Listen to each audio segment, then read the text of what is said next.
All right, guys, we are moving into the second exercise of the chair. So we are prone, and this is called thoracic extension.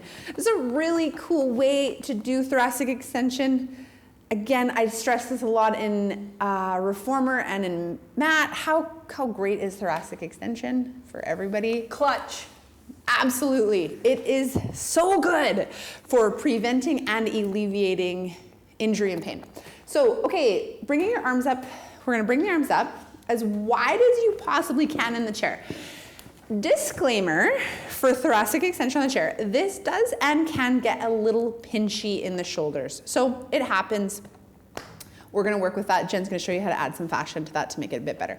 So we can bring the legs together or they can be apart. So they can be abducted or they can be together.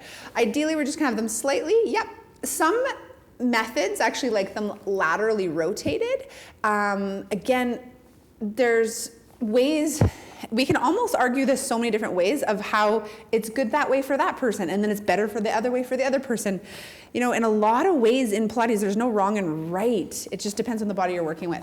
So we're gonna press the 2 hip bones into the floor, the 2 ASAS and the pubic symphysis, so that nice triangle, and find that even 3-point with the triangle. Okay, we're going to take an inhale, prepare, and then exhale, settle, and connect through the core.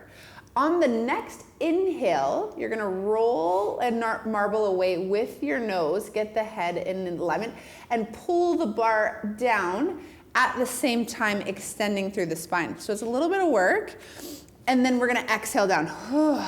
Okay, so let's add some space cues. So we're gonna widen the collarbones, boom. Widen the sits bones, Find that middle of the triangle. Inhale, bring yourself up, widening the base of your skull. Gently just keep your eye line up as you pull the bar down. And exhale, slowly, slowly lower down. So we really want to emphasize thoracic extension. So you'll see here, this is getting a little bit lumbar-y. She's a bit tight, so it's perfect. It's perfect for this. So let's start thinking about, maybe thinking of the tips of your shoulder blades. They're gonna start reaching forward and through. So think about reaching them forward. Care Bear, stare your heart forward. There's your inhale. Exhale, bring it back down.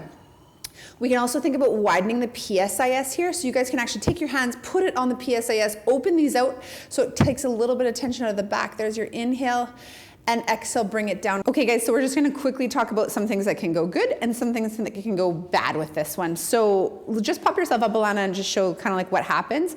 So you're pulling it down, not kind of at the same time, reciprocating the spine and the arms at the same time. So you get this major chin poke. So again, we're gonna emphasize the widening of the base. So watch that, not cool. Hyperextending the back of the neck, not in love.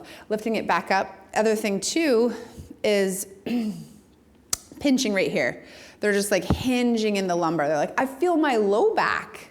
Not the best. We probably wanna, we're not like, yay, that's awesome. We're like, let's try to cue out of that for sure.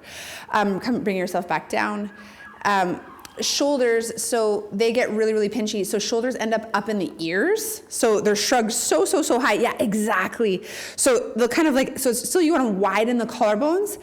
And again, if the shoulders are up in the ears, then we want to think about letting the scapula come back. But we also don't want to, we talk about that in the mat. We don't want to over cue that too, where we're depressing the scapula too much. So think about that, widening of the shoulders, lengthening the side body, widening the base of the skull. Guys, let's integrate some physio and some fascia. This is going to get so much better. You get to watch it on camera. Okay. Well, first of all, let's talk about the benefits. 2 seconds. Sure. 2 seconds. Yeah, benefits. So nobody has thoracic extension because we all sit at desks or we're on our phone or whatever, driving. As we both correct. Yeah. So this is really good for a lot of people. Wouldn't want to do this with someone with osteoporosis or, spinal issues. You'd want to probably skip this one. But yeah, so it opens up the chest. It helps people breathe, right? Because you need that thoracic extension to get a breath in. And so when you're stuck in flexion, you can't get your full breath. We know that we're obsessed with breathing. We need the breath to get into our parasympathetic nervous system. What you're looking for is exactly what Lara said. We don't want to see crunching here.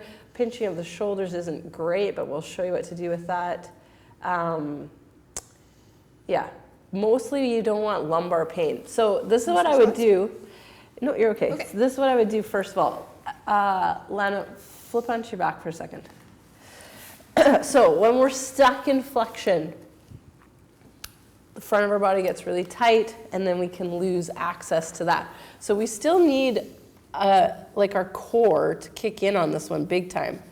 So if you want to just, you could even get your clients to do this to themselves. Just kind of wake up their abdomen. So you can go perpendicular first, and then you can go up and down. And then once you've done that, get them to flip back onto their back. And then we really want their thorax to be able to move. Swap LY. So I'm going to go perpendicular again to the erector spinae. Then I'm going to go up and down. So it just wakes up this part of their back. Maybe even a little bit on the head because it's all connected. Okay.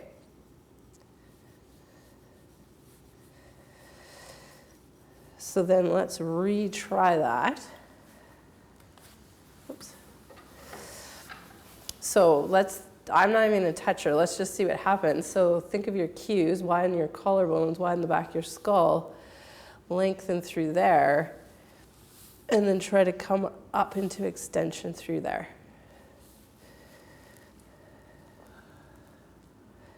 What do you guys think? I think it's a little bit better.